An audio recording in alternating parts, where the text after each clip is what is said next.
નમસ્તે વિદ્યાર્થી મિત્રો, અગાઉના વિડીયોમાં આપણે પાઠ 8 ભારત વર્ષની ભવ્યતામાં પ્રાચીન ભારત ખેતી, પ્રાચીન ભારત ગ્રામીણ જીવન, નગર જીવન તેમજ પ્રાચીન ભારતમાં કલા સાહિત્યનો વારસાનો અભ્યાસ કર્યો હતો. તો અને આજના વિડીયોમાં વેપારીઓ અને નવા માર્ગોનો અભ્યાસ કરવાનો છે. પ્રાચીન ભારતમાં ભારત વિવિધ ચીજવસ્તુઓ તેમજ વિદેશો સાથે વેપાર વાણિજ્યમાં મોખરે હતું એટલે કે ઉચ્ચ સ્થાન પર હતું, ટોપ ઉપર હતું. વેપારના કારણે ભારતની આર્થિક સમૃદ્ધિ શિખરે હતી, એટલે કે આર્થિક સમૃદ્ધિ એટલે કે પૈસે ટકે શિખરે એટલે કે ટોપ ઉપર હતું. દેશ વિદેશ સાથેનો વેપાર જમીન માર્ગ અને સમુદ્ર માર્ગ થતો હતો. લોથલ હડપ્પા સંસ્કૃતિનું મોટું બંદર હતું. લોથલમાં બંદરની ગોદી, ડોકયાર્ડ, વહાણના ધક્કા અને વખારના અવશેષો મળ્યા છે, જે દરિયાઈ વાહન વ્યવહારની માહિતી આપે છે. લોથલના લોકો માટીકામના વિવિધ ઘાટના વાસણો અને વિવિધ પ્રકારના દાગીના બનાવતા. સેલખડી, છીપ અને હાથીદાંતમાંથી બનાવેલ મણકાઓનો વેપાર થતો હતો. ભારતમાં મરી મસાલા અને કિંમતી પથ્થરોની વિશેષ માંગ રહેતી. ભારતથી સ્થળ માર્ગ મધ્ય એશિયા થઈને યુરોપ સુધી સુતરાઉ કાપડ, રેશમી કાપડ અને મસાલાની નિકાસ થતી હતી. ખંભાત, ભરૂચ, સોપારા અને તામ્રલિપ્તિ જેવા આંતરરાષ્ટ્રીય બંદરોના માધ્યમથી વિશ્વના પૂર્વ અને પશ્ચિમ ભાગમાં સુતરાઉ કાપડ, રેશમી કાપડ, મસાલા, તેજાના ઇમારતી લાકડાની નિકાસ થતી, જ્યારે સોનું, ચાંદી અને અન્ય ચીજોની આયાત થતી હતી. આ આપણે અગાઉ પણ જોયું હતું કે પ્રાચીન સમયમાં ભારતમાં કઈ કઈ વસ્તુઓની આયાત નિકાસ થતી હતી. આયાત અને નિકાસ એટલે શું, જે મેં તમને અગાઉ પણ સમજાવેલું હતું. આયાત એટલે કે આપણે દેશ વિદેશોમાંથી આપણા દેશમાં જે વસ્તુઓ મંગાવીએ છીએ તે આયાત, અને નિકાસ એટલે શું, તો આપણા દેશમાંથી આપણે બીજા દેશમાં વસ્તુઓ જે મોકલાવીએ છીએ તે.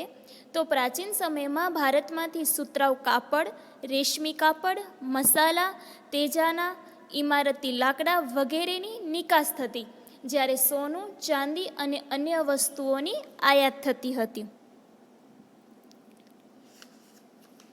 ચીનથી વેપાર અર્થ કેટલાક લોકો દૂરના વિસ્તારોમાં પગપાળા કે ઘોડા ઉપર જતા હતા. તેઓ સાથે રેશમ કાપડ પણ લઈ જતા હતા. તેઓ જે માર્ગ મુસાફરી કરતા હતા તે માર્ગ રેશમ માર્ગ તરીકે જાણીતો બન્યો હતો. મુખ્યત્વે ચીન, ભારત, ઈરાન, અરબસ્તાન, ગ્રીક અને રોમના વેપારીઓ આ વેપાર માર્ગ સાથે સંકળાયેલા હતા. દક્ષિણ ભારતના બંદરો કાળા, મરી અને અન્ય તેજાના નિકાસ માટે જાણીતા મુખ્ય કેન્દ્રો બન્યા હતા. ખાસ યાદ રાખજો મિત્રો કે પ્રાચીન સમયમાં કયા માર્ગ રેશમ માર્ગ તરીકે જાણીતો બન્યો હતો અને શા માટે. તો પ્રાચીન સમયમાં ચીનના લોકો ભારત સાથે વેપાર કરવા પગપાળા કે ઘોડા પર જે માર્ગ મુસાફરી કરતા હતા તે માર્ગ રેશમ માર્ગ માટે જાણીતો બન્યો હતો, કારણ કે તેઓ તેમની સાથે રેશમી કાપડ પણ લઈ જતા હતા. નેક્સ્ટ આવે છે પ્રાચીન ભારતમાં ચિત્રકલા. ચિત્ર મનુષ્યના મનોભાવને પ્રગટ કરતું વિશિષ્ટ માધ્યમ છે. સાથે સાથે તે જે તે સમયની વાસ્તવિક પરિસ્થિતિનું પણ ચિત્રણ કરે છે. ભારતમાં સૌથી જૂના ચિત્રો પાષાણ યુગના મળી આવે છે. મધ્યપ્રદેશમાં ભીમબેટકા નામના સ્થળેથી પાષાણ યુગના સમયની આદિમ જનજાતિએ દોરેલા 500 કરતાં પણ વધારે ચિત્રો મળી આવેલ છે, જે આજે પણ એટલા જ જીવંત છે. આ સિવાય અજંતા, ઇલોરા અને બાગની ગુફાઓમાં તથા અમરાવતીમાં ભારતીય સંસ્કૃતિ સાથે સંકળાયેલા ચિત્રો મોટા પ્રમાણમાં મળી આવ્યા છે. અજંતા ઇલોરાના ચિત્રો વિશ્વવિખ્યાત છે, જેમાં બુદ્ધની જાતક કથાઓને અને બુદ્ધની સાધનાને ચિત્રોમાં વ્યક્ત કરવામાં આવ્યા છે. પદ્મપાણીનું વિશ્વવિખ્યાત ચિત્ર ભારતીય સંસ્કૃતિનું ઘરેણું છે.